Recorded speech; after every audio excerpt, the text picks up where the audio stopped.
नहीं है इस वक्त की बड़ी खबर हम आपको बता रहे हैं, लेकिन इसके इतर ऐसी बहुत सारी बातें हैं जिसका जिक्र वित्त मंत्री की तरफ से अपने बजट भाषण में किया गया है। क्रिप्टो को लेकर जिन लोगों की दिलचस्पी थी उनके लिए बड़ी खबर इस बजट से सामने आई है। क्रिप्टो की कमाई पर 30% टैक्स अब सरकार को देना होगा। वर्चुअल एसेट गिफ्ट पर भी 30% का टैक्स सरकार को देना होगा।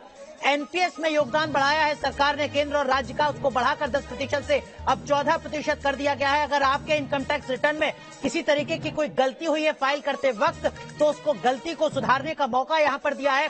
2 साल के अंदर जो अपडेटेड रिटर्न है उसको आप भर सकते हैं। सरकार के लिए राहत की बात यह कि सरकार की जो झोली है वो भरती हुई नजर आ रही है। जीएसटी से कमाई अकेले जनवरी में 1,40,000 करोड़ रुपए से ज्यादा की हुई है, जो अब तक की सबसे ज्यादा कमाई है। यानी सरकार के लिए जीएसटी पर कमाई के लिहाज से अच्छी खबर अर्थव्यवस्था के लिहाज से भी, क्योंकि अगर जीएसटी की कमाई बढ़ती है सरकार की तो इसका सीधा मतलब यह है कि अर्थव्यवस्था एक बार फिर पटरी पर आती हुई नजर आ रही है।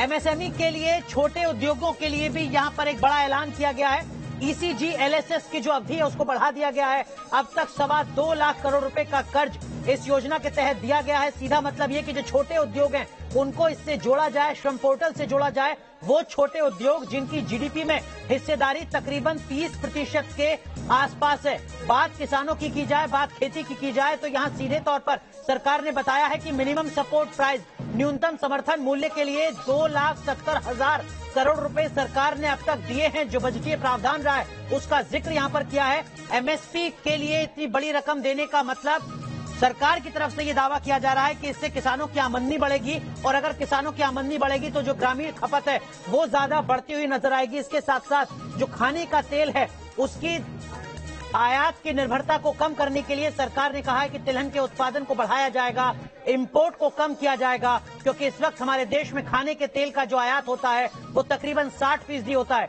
हम अपनी जरूरत का 60% से ज्यादा खाने का तेल आयात करते हैं, जिसको कम करने की बात यहाँ पर की जा रही है। लगातार बड़ी कवरेज जारी है।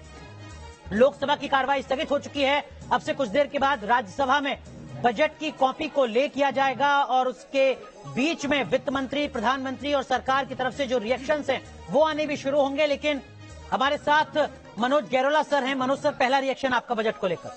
देखिए, जैसे हम पहले बात कर रहे थे कि इस बजट में कोई लंबे चौड़े रिफॉर्म्स नहीं होने वाले। जिस तरीके से हमारा पिछली बारी वाला बजट था जहां की मेजर पॉलिसी डिसीजंस अनाउंस किए गए थे, प्राइवेटाइजेशन की बात की गई थी, कॉर्पोरेट टैक्स कम किया गया था, तो हमें उम्मीद थी कि उस तरीके के मेजर चेंजेस इस बजट में नहीं होंगे, और वही इस बजट में हमें देखने को मिला है। पिछले बजट में जिस तरीके की जो पॉलिसीज थी, कई सेक्टर्स को जो इंसेंटिव्स दिए गए थे, उसी को उन्होंने यहाँ कंटिन्यू किया है। टैक्स को अगर हम देखें तो एक आम आदमी के लिए इसमें कोई भी फायदे की बात नहीं है। लेकिन एक बात सबसे अच्छी जो इस बारी है वो ये है कि गवर्नमेंट ने इस बारी जो एक चीज अलाउ करी है कि आप अपने इनकम टैक्स जो आप फिल करते हैं उसको 2 साल तक आप इसको अपडेट कर सकते हैं। मेरे ख्याल से ये बहुत ही एक अच्छा कदम है। और सर, कैपिटल इन्वेस्टमेंट में इजाफा किया है सरकार ने, लेकिन हाँ, कैपिटल 35% के आसपास बढ़ा दिया है। ये एक बहुत बड़ा डेवलपमेंट है। लेकिन ये जो 2.5 लाख करोड़ कहां से आएगा वो भी हमें देखना है। पहली चीज जो मुझे लगता है कि जो हमारा जीएसटी कलेक्शन बढ़ा है उससे हमारे पास ये स्कोप है कि हम ये ज्यादा खर्च कर सकते हैं। दूसरा, जैसे पिछली बार आपको ध्यान होगा कि बजट में 2 लाख करोड़ का प्रोविजन हम लोगों ने जो पब्लिक एसेट मोनेटाइजेशन, जिस शब्द का इस्तेमाल किया था कि जो फाइबर है उसको हम लोग अपना बेचेंगे और हमारे जो बैंक्स हैं उसको प्राइवेटाइज करेंगे, बीपीसीएल वगैरह को भी प्राइवेटाइज करने वाली बात थी।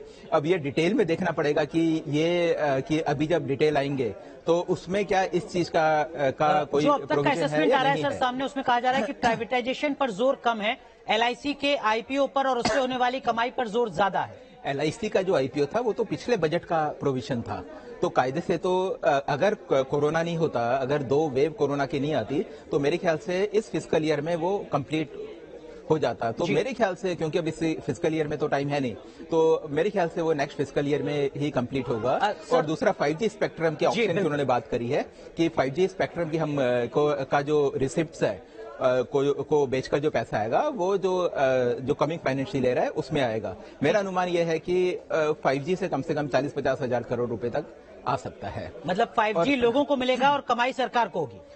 5G का स्पेक्ट्रम अभी ऑक्शन होगा और जो कंपनियां पैसा देंगी और उसके मेरे को लगता है कि ऑक्शन होने के करीब 1 साल के अंदर अंदर 5G सर्विसेज की जो सुविधा है वो एक आम आदमी को मिलेगी। सर, लेकिन अगर सरकार ये कह रही है कि हमने अपना कैपिटल इन्वेस्टमेंट बढ़ाया है, तो सरल शब्दों में मनोज सर, कैपिटल इन्वेस्टमेंट बढ़ाने का आम दर्शक के लिए क्या कुछ मतलब है सर?